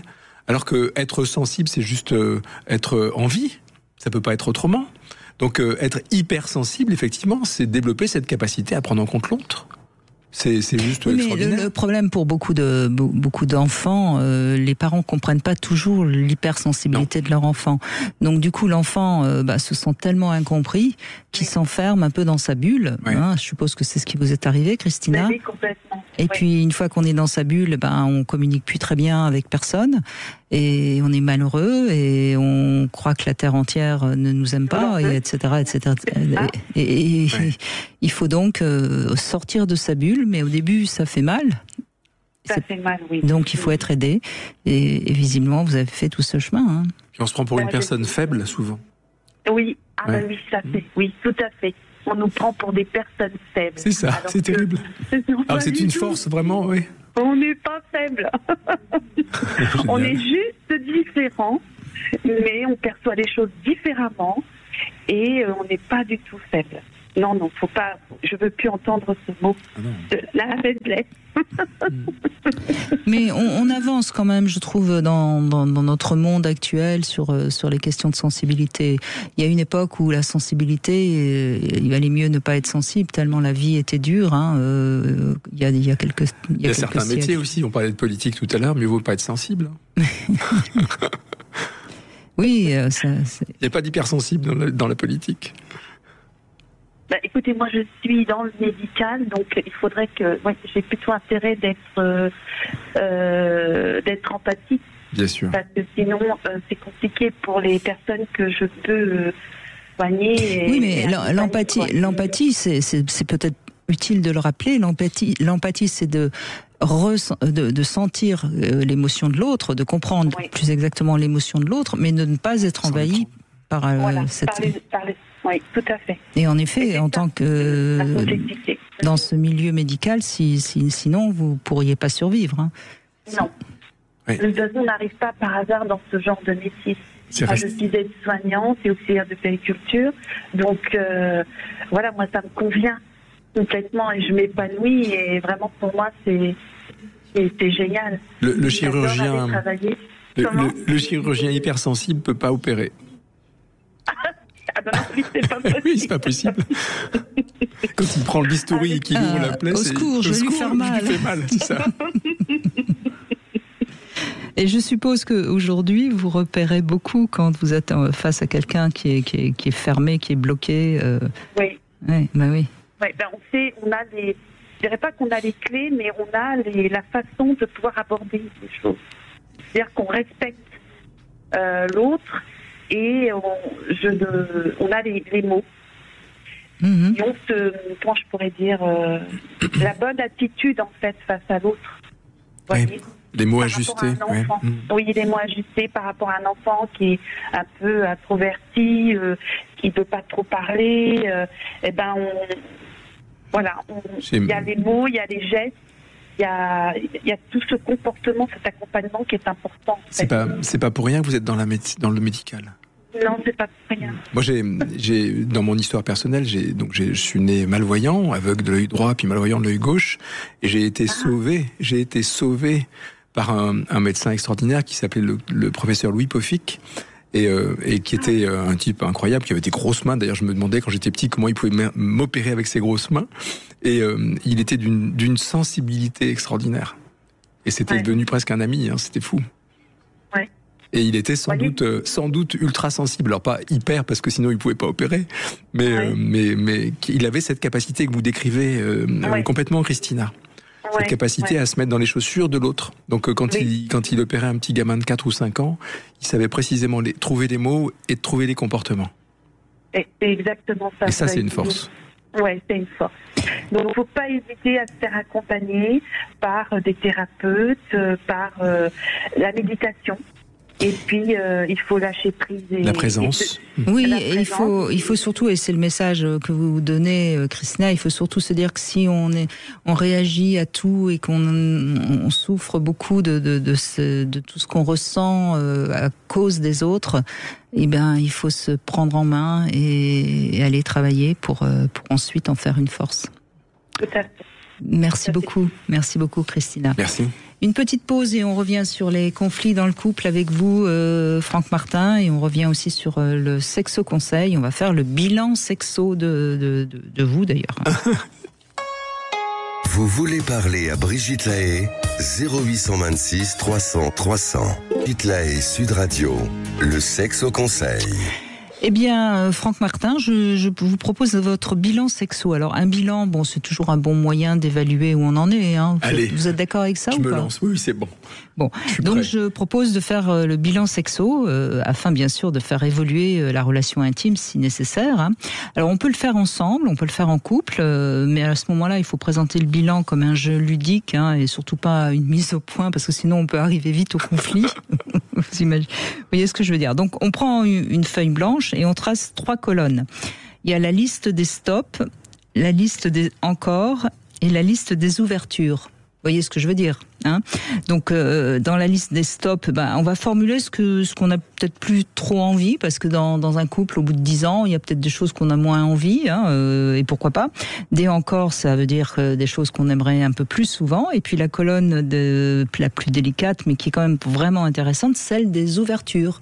Des petits trucs nouveaux qu'on pourrait faire dans sa sexualité. Et sur ce point, vous risquez d'être un peu surpris, hein, à la fois par les résistances du partenaire et puis peut-être face à vos envies. Voilà, mais ça peut être intéressant parce que c'est une façon de communiquer sur sa sexualité qui est quand même assez concrète. Voilà. Alors attention, hein, si vous avez l'impression déjà que votre sexualité elle est pas très très en forme, faut peut-être pas jouer à ça, hein, parce que mais pour des couples c'est une façon de communiquer très concrète qui peut être intéressante. Intéressant. N'est-ce pas ? Flora est avec nous. Bonjour Flora. Oui, bonjour Brigitte, bonjour Franck. Bonjour Flora. Alors, moi j'ai bien écouté, j'ai déjà beaucoup apprécié l'intervention du monsieur qui disait qu'il s'était remis en cause, qu'il avait compris qu'il y avait certaines choses qui étaient de sa faute, etc. J'ai trouvé ça fantastique. Steve. Oui, voilà. Parce que, un homme qui se remet en cause, hein, c'est pas mal. Voilà. Qui a développé son anima. Exactement, parce que moi, j'ai sors d'une famille où tout le monde était toujours en conflit. Quand j'ai commencé mon couple, je me suis dit jamais de bagarre, jamais de conflit. Et en fait, tout au long de ma vie, je n'ai eu que des partenaires avec qui j'étais en conflit. Donc je pense qu'il y a une part de ma faute, effectivement, mais le problème dans communication, ça veut dire qu'il faut communiquer, ça veut dire que c'est pas un dialogue, l'autre doit répondre aussi. Et quand vous avez mais en même temps, c'est tout le propos du livre de Franck Martin, Accepter le conflit pour adoucir sa vie. Le conflit est inévitable. Mais c'est ce qu'on en fait qui est important, en fait. Bien sûr. Et vous avez peut-être eu l'habitude, de par votre famille, avoir le conflit qui, de toute façon, ce qui en sortait n'était jamais positif. C'est-à-dire que c'est ce que j'ai essayé d'expliquer, c'est que quand vous avez des partenaires qui ne jouent pas le jeu, qui ne communiquent pas, c'est difficile. Donc je demande moi gentiment, après un peu plus fermement, et puis ça finit par la colère quand l'autre ne veut absolument pas ni entendre ni répondre, et qui reste systématiquement sur ses positions. Donc c'est difficile. C'est vrai que je pense que j'y suis pour beaucoup. Vous avez des exemples en tête ? J'en avais un dont j'étais amoureuse, mais il était d'une parfaite mauvaise foi. Et il a fait beaucoup de choses qui m'ont blessée profondément. J'ai essayé de lui parler en ayant plutôt un langage girafe qu'un langage chacal. Oui, mais attendez, Flora. Quand on est avec quelqu'un qui est de mauvaise foi, de toute façon, c'est pas gérable. Oui, mais pourquoi je choisis que des gens avec qui finalement... Ça, c'est une bonne question. Oui, j'essaie de trouver la solution et j'ai plus de 60 ans et je n'ai pas trouvé encore. Ouais. Je comprends pas. Je comprends pas parce qu'en plus parce que vous l'avez dit pourtant vous avez comme repère des gens qui famille conflictuelle, qui savent pas communiquer, qui savent pas s'entendre. Donc choisir un conjoint avec lequel vous arriveriez à communiquer, c'est pas votre père. Oui, mais quand même, à mon âge, je devrais avoir réussi à passer le cap. C'est-à-dire qu'il faut que vous compreniez comment vous agissez dès le début de la rencontre et qu'est-ce que vous répétez. Pour créer le contexte, pour créer ces contextes répétitifs. Oui, certainement. Il y a une boucle dans laquelle vous êtes, dans laquelle vous rentrez sans en avoir conscience. Et ça c'est ça, et c'est ça d'en avoir conscience. Oui, alors après, là aussi, c'est essayer de voir, de prendre un petit peu de recul sur la façon dont vous communiquez. Parce que communiquer, là aussi, c'est quand même pas simple. Les mots que vous utilisez, les comportements, les micro-comportements que vous pouvez avoir, qui peuvent inconsciemment, tout à l'heure, comment elle s'appelait c'était Delphine, qui inconsciemment nous parlait de son couple en disant « nous défendons nos points de vue ». Vous voyez, c'est des choses qui sont totalement inconscientes et qui sont intéressantes à creuser. C'est comment finalement, voilà, quel mot vous utilisez, comment vous vous comportez, est-ce que vous êtes dans l'accusation, dans le jugement? Parce que quand vous êtes dans l'accusation, le jugement ou la demande permanente, le premier réflexe de l'autre, c'est de partir en courant. Mais il y a une chose aussi, il y a une chose aussi, Flora, certainement qui se passe chez vous, c'est que quand on vit dans une famille conflictuelle sans arrêt, on peut pas avoir de sécurité affective. Oui, c'est peut-être ça aussi qui a joué beaucoup, parce qu'effectivement, j'ai toujours essayé de chercher l'amour, la sécurité, quelqu'un qui me comprenne. C'est vrai que j'étais peut-être aussi trop en demande par rapport à ce qu'ils étaient capables de m'apporter. C'est-à-dire que c'est à vous de vous poser la question, est-ce que vous êtes en sécurité réellement, vous vis-à-vis de vous-même, voyez ?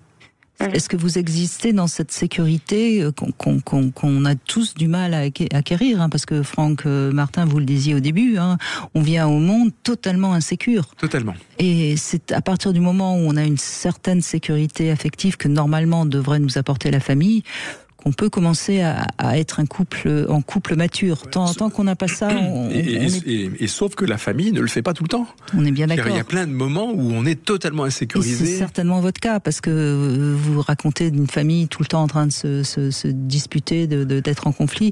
Et donc cette sécurité affective minimale, vous ne l'avez peut-être pas. Et donc à partir du moment où vous l'avez pas, c'est difficile pour vous d'arriver à communiquer tranquillement, sereinement. Surtout si en plus vous choisissez des gens qui quelque part font écho à votre propre histoire et qui sont eux aussi en manque de sécurité. Je pense qu'il y a quelque chose un effet miroir comme ça. Vous devez choisir des gens qui... Alors ça se manifeste par de la mauvaise foi, visiblement chez l'un de vos compagnons, mais la mauvaise foi, c'est en amont, il y a forcément un manque de sécurité. Oui, voilà, c'est certain. Mais alors comment on fait pour l'acquérir, cette fameuse sécurité? Ou bien on peut juger quelqu'un de mauvaise foi. Mais là aussi, moi je me suis rendu compte avec pas mal d'expérience que souvent les gens dont on juge qu'ils sont de mauvaise foi étaient de bonne foi au moment où ils l'étaient, où ils ont prononcé les choses, et n'arrivent pas à garder la ligne qu'ils avaient choisie. Vous voyez ce que je veux dire? Oui, tout à fait. Voilà. Mais dans son cas, je peux vous garantir que c'était vraiment de la mauvaise foi, l'état pur. J'en ai fait l'expérience. Oui, mais donc forcément une très mauvaise estime de lui-même, un manque de sécurité. Enfin, certainement quelqu'un qui de toute façon, parce que quand on est vraiment en mauvaise foi, c'est qu'il est impossible de reconnaître qu'on puisse ne pas avoir raison. C'est ça, tout à fait, oui. Donc vous imaginez bien derrière ce que ça cache. Hein. Oui, c'est insupportable. Hein. Moi, je suis d'accord avec vous, Flora. C'est insupportable. Hein. Mais sauf que du coup, mon problème de base, voilà, comment trouver cette sécurité avec soi-même? Eh ben, ça passe par le corps. Oui, j'essaie de m'en occuper, mais ça passe par le corps. Quand on n'est pas bien dans son corps, quand on n'est pas bien, quand on a une sensation de vide, dès qu'on est un peu trop seul quelques jours, c'est qu'on n'est pas en sécurité affective, en sécurité. Donc, qu'est-ce qu'il faut faire? Eh ben, il faut voir comment on peut trouver ses propres béquilles. Alors, ça peut être des passions, ça peut être un animal, ça peut être des amis, ça peut être... Et sa propre béquille, tout doucement, va nous permettre de nous sentir un peu moins perdus, seuls. Et donc un peu plus apte à ne pas être dans cette dépendance dans le couple. Oui, tout à fait. Vous voyez ? Oui, c'est clair. Mais ça se fait pas... C'est fait, hein. C'est fait, il n'y a pas de problème. Et là, je vais être bientôt à la retraite, donc c'est vrai que j'essaie de trouver, je me suis inscrite à une chorale, j'essaie de trouver c'est très bien, c'est très bien. Tout ce qui permet de se sentir relié. Au sens de faire partie de quelque chose. Voilà. De la relation. C'est cette impression-là qu'on a, une impression de vide quand on fait partie de rien. C'est ça, exactement. Et quand on a eu une famille discordante, on n'a pas tellement de relations avec sa famille une fois adulte, parce que forcément on a essayé de fuir ce qui ce qui est négatif pour nous, et c'est bien, c'est ce qu'il faut faire. Sauf que quand on n'a pas de famille, on est relié à quoi? On est relié à pas grand-chose, et donc on se sent. Donc je pense qu'il faut travailler là-dessus. La chorale, c'est formidable. En plus, ça va vous ouvrir au niveau du corps, parce que le chanter, ça fait fonctionner tout la Kundalini, ça ouvre le diaphragme, absolument, ça ouvre la cage thoracique. Ça, c'est une très très bonne idée, mais il y a plein de choses. Il y a la spiritualité, il y a le yoga, il y a des sports d'équipe, tout ce qui donne du sens à notre vie, quoi. À la relation. Et juste, là aussi, c'est encore quelque chose de tellement évident. Ce qui donne du sens à la vie, c'est la relation. Oui. Mais quand on part avec une mauvaise relation du départ... Oui, mais effectivement, ça nécessite... Vous êtes toujours en relation avec votre famille, du coup ? Oui, mais c'est souvent douloureux. Ah, oui. C'est très souvent douloureux. Et là aussi, oui, c'est un bon signe. Ça, c'est un bon symptôme de là où vous en êtes par rapport à ça. C'est-à-dire le jour où vous pourrez les voir sans jugement et justement en étant dégagé de cette espèce d'émotions difficiles, vous aurez fait un grand pas. Je crois que le livre de Franck Martin peut vous aider. Je pense que vous êtes prête à le lire et en prendre la quintessence. Ça s'appelle Accepter le conflit pour adoucir sa vie. C'est aux éditions Erol. Parce que, en effet, vous parlez beaucoup de la relation dans ce livre, de l'amour au sens large du terme, qui nous donne, en effet, qui remplit le vide, en effet. Oui. Et ça ne peut passer que par ça. Ça ne peut passer que par ça, par cette expérimentation de l'amour avec un grand A. Qui dépasse l'amour-sentiment, qui dépasse l'amour sexuel, qui dépasse l'amour amitié. Oui, je comprends, et j'aime beaucoup ce que vous me dites. Je vais acheter le livre déjà. Et puis prenez du temps, ça se fait pas en un jour. Et c'est pas grave, même si vous avez 60 ans, vous avez encore le temps de rencontrer quelqu'un. Au moins, vous ferez plus de mauvaises rencontres. Oui, c'est ça, parce que là, je crois que j'ai plus trop le temps de me tromper, non ? C'est pas une question de temps, c'est une question de se faire mal à chaque fois. C'est pas la peine. C'est vrai. C'est pas la peine. Oui, c'est sûr. Non, mais vous avez d'excellents conseils, comme d'habitude. Je vous en remercie. On vous embrasse, Flora. Merci à vous. Je vous embrasse. Au revoir, Flora. On fait une petite pause et on va conclure dans un instant. 14h-16h, Brigitte Lahaie, Sud Radio. 14h-16h, Brigitte Lahaie, Sud Radio. On est avec Franck Martin qui nous présente ce livre « Accepter le conflit pour adoucir sa vie » aux éditions Erol. C'est difficile de mettre un terme comme le conflit sur le titre d'un livre avec une couverture rose. Oui. Puis j'espère que vous avez remarqué que je me suis assortie à la couverture du livre. Absolument. Génial. Et en fait, c'est un livre très très très positif. C'est important de le signaler. Magali, bonjour. Oui, bonjour Franck, bonjour Brigitte. Bonjour Magali. Donc moi je voulais témoigner sur le sujet des conflits, puisque pour moi les conflits ont toujours été importants dans le couple. Je suis assez entière et parfois un peu impulsive, et c'est vrai que c'est pas, quand quelque chose va pas, je peux pas le garder pour moi. Donc je vais tout de suite mettre les choses sur la table. Et vous étiez comme ça, enfant ? Oui. D'accord. Et comment réagissaient vos parents ? Je ne saurais pas vous dire, parce qu'avec l'adolescence, ça a pu être assez explosif. Je m'en doute. Mais oui. La discussion a toujours été acceptée, en fait, dans ma famille. Je me rappelle que les dîners à table, lorsqu'il y avait toute la famille, je parle les oncles, les cousins, les grands-parents, etc., c'était toujours assez houleux. Donc c'est pour ça que le conflit, pour moi, n'a jamais été un problème, en fait. C'était même normal quand on n'était pas d'accord. Et vous voyez, c'est encore une fois là où on voit que votre père... c'est normal de dire très fort ce qu'on pense, même si c'est parfois un peu cash pour l'autre, hein. Vous voyez, donc ça peut être vécu comme étant un peu agressif pour quelqu'un qui n'a pas vécu dans ce cocon familial là. Hein. Tout à fait. Ça j'en ai bien conscience, et c'est pour ça que c'est quelque chose que j'ai toujours amené de manière positive, on va dire. C'est-à-dire que pour moi, c'était on n'est pas d'accord, mais on en parle. On en parle. Ouais.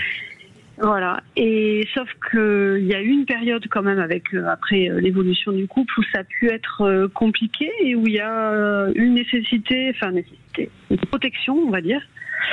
Et où là, c'était plutôt, on taisait les choses parce que, a posteriori, je me suis rendu compte qu'il y a ce que l'on dit, il y a les mots, il y a le problème, le conflit dont on y a à parler, mais il y a aussi tout ce qu'il y a autour, c'est-à-dire tout ce que ça va toucher chez l'autre.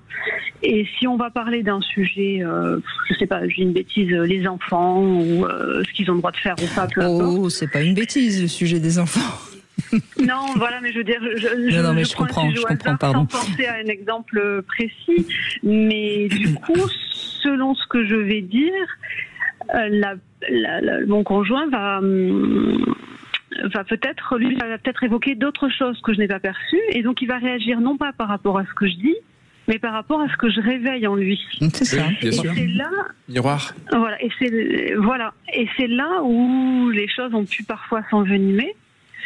Et où il a fallu, très récemment, où on a décidé de faire intervenir une tierce personne pour avoir un lieu pour nos discussions de ce type.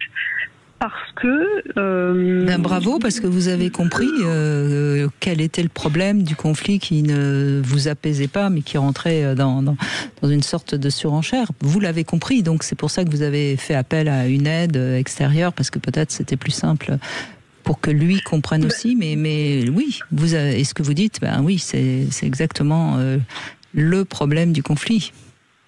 C'est ça, et c'est pour ça que je souhaitais témoigner, parce que dans les choses que j'ai pu entendre, je me suis retrouvée à certaines étapes de notre vie de couple, où parfois il y a eu même une étape où on devait se taire en fait.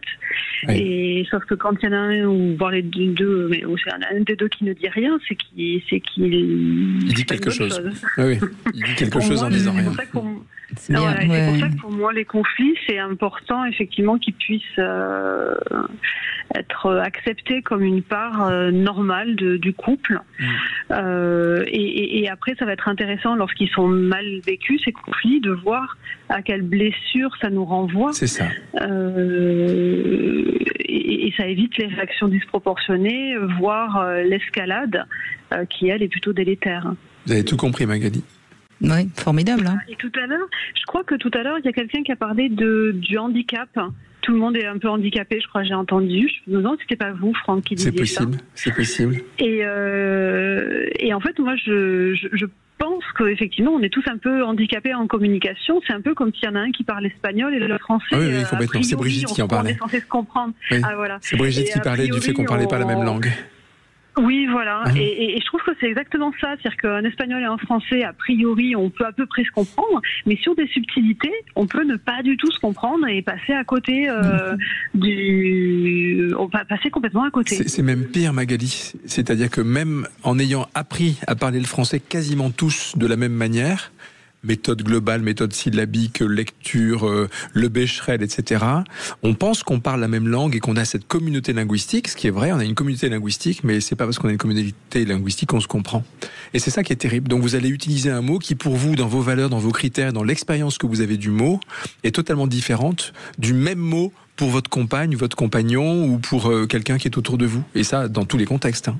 Donc, on va parler de la rapidité. La rapidité, tout le monde connaît le mot rapidité, mais dans la réalité, qu'est-ce que ça veut dire pour l'autre dans sa réalité à lui ? Tu vas trop vite. Voilà, tu vas trop vite, par exemple. Vous comprenez ? Et là, on est bien au-delà des problématiques de langues étrangères.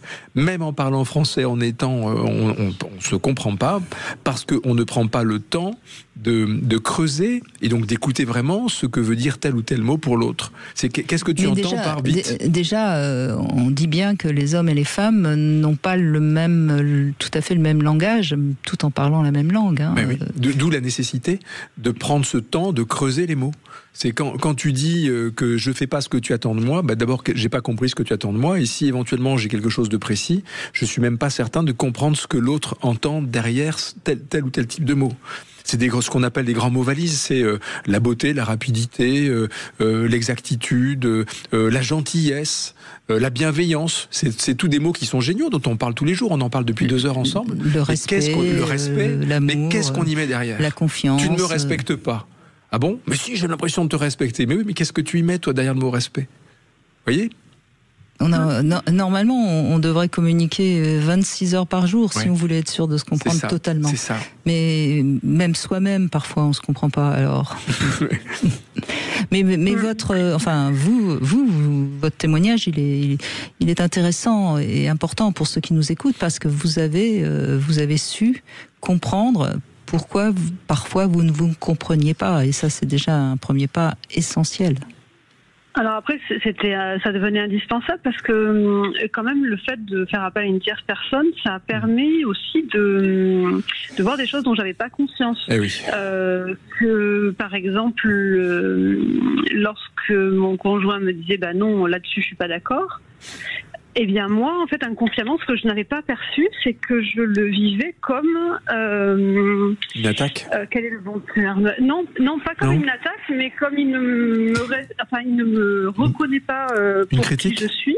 Donc il ne m'aime pas en fait. Ouais, pour moi c'était un peu. Il m'aime pas, il me reconnaît pas, il m'aime pas. Voilà, mais j'en avais absolument pas conscience, jamais j'aurais pu le verbaliser. Ouais. Et voilà, c'est grâce à ce travail-là qu'on est allé plus au fond. Et c'est là où aussi, c'est que même si on a envie de bien communiquer et qu'on fait des efforts et qu'on pose les mots, parce qu'on a eu beaucoup de discussions avec mon conjoint, et malgré ça, on n'avait pas réussi à aller aussi au fond que ça, de qu'est-ce que ça peut réveiller comme... ça réveille une non-reconnaissance à un moment donné de votre personnalité quand vous étiez petite fille. C'est ça, et c'est là où l'autre en face n'y peut rien en fait. Donc lui dit quelque chose, juste parce qu'à ce moment-là il n'est pas d'accord. Et voilà, ça part. Ouais. Mais c'est formidable parce que là vous avez compris et du coup votre couple vous permet de grandir. Exactement.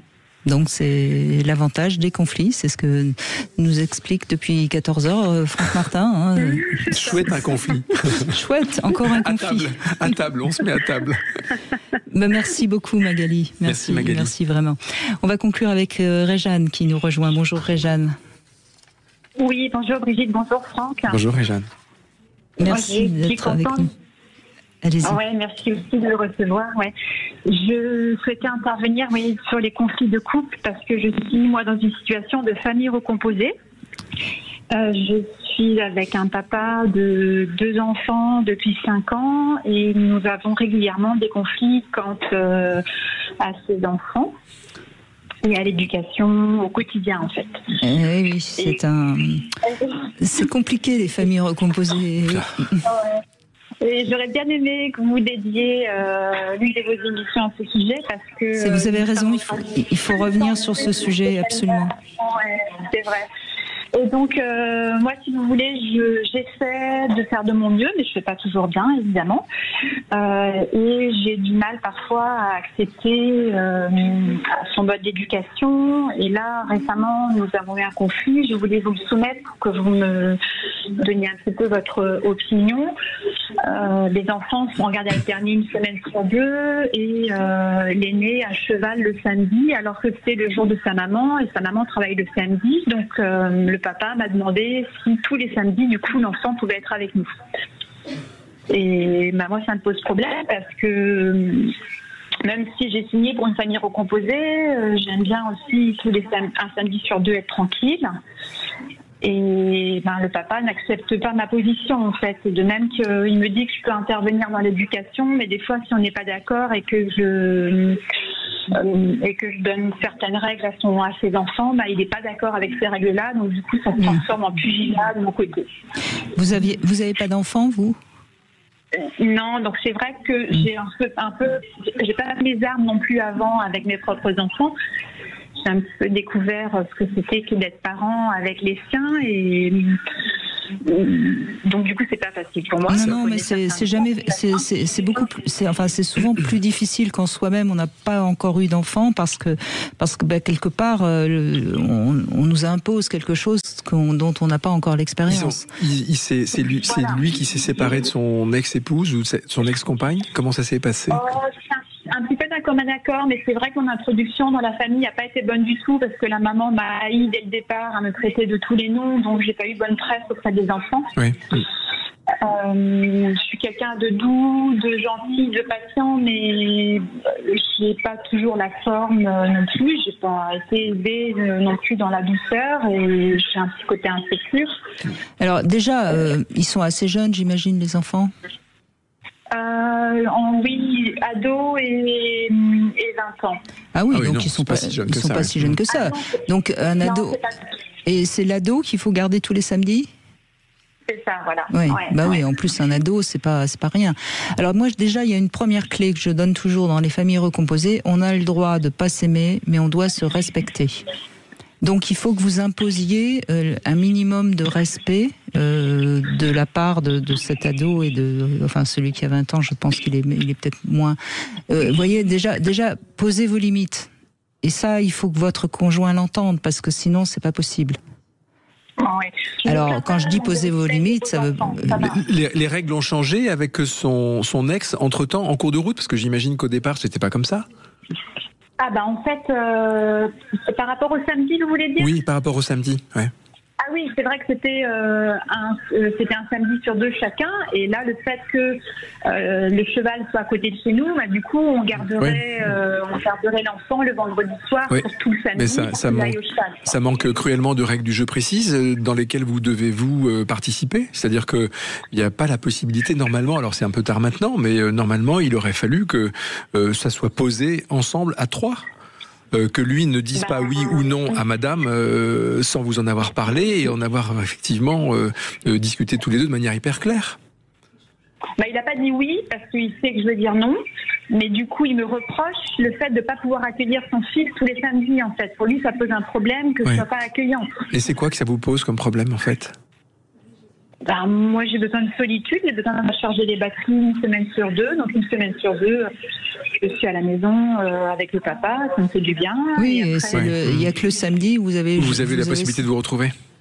Voilà, c'est ça. Donc, et le papa, il n'entend pas. Le problème, c'est, j'ai l'impression d'avoir beaucoup travaillé sur moi et d'avoir évolué, pris en maturité, mais j'ai l'impression que le papa ne se met pas du tout en question. Et je pense qu'il doit quand même se remettre en question. Ça ne va pas être simple pour lui à gérer parce qu'il doit être ultra culpabilisé. Oui, j'ai pas dit que c'était pas simple. Il n'y a pas un rôle qui est plus facile qu'un autre. Je tire pas. Papa. Écoutez, Réjeanne, vous semblez assez lucide. Moi, je vous donnerais comme conseil, pour ce cas bien précis, allez voir quelqu'un qui va vous permettre de communiquer ensemble et de sortir de vos positions respectives, parce que tous les deux, je ne crois pas que vous allez y arriver. Donc, prenez un rendez-vous avec quelqu'un. Pour comprendre vraiment ce qui est important. Juste pour ça, vous voyez, ça va permettre de pouvoir communiquer de manière avec un tiers qui va éviter que ça parte en pugilat, justement. En crise. Je pense que c'est la solution la plus... là, dans l'immédiat, je pense qu'il n'y a pas d'autre solution, parce que tous les deux, je ne vois pas comment vous allez y arriver. Ça touche à beaucoup de choses vraiment qui sont difficiles à gérer, et pour lui et pour vous. Donc je pense que c'est ce Et puis pour le gosse au milieu. Mais absolument. Qui lui ne doit pas être terrible. Merci beaucoup Réjeanne et bon courage parce que c'est pas simple. Merci beaucoup Franklin Martin. Ça s'appelle Accepter le conflit pour adoucir sa vie. C'est aux éditions Erol. Demain nous serons avec Gilbert Boujaoudé. Il est médecin sexologue et évidemment on reviendra sur la sexualité du couple. Sud Radio, votre attention est notre plus belle récompense. Ça donne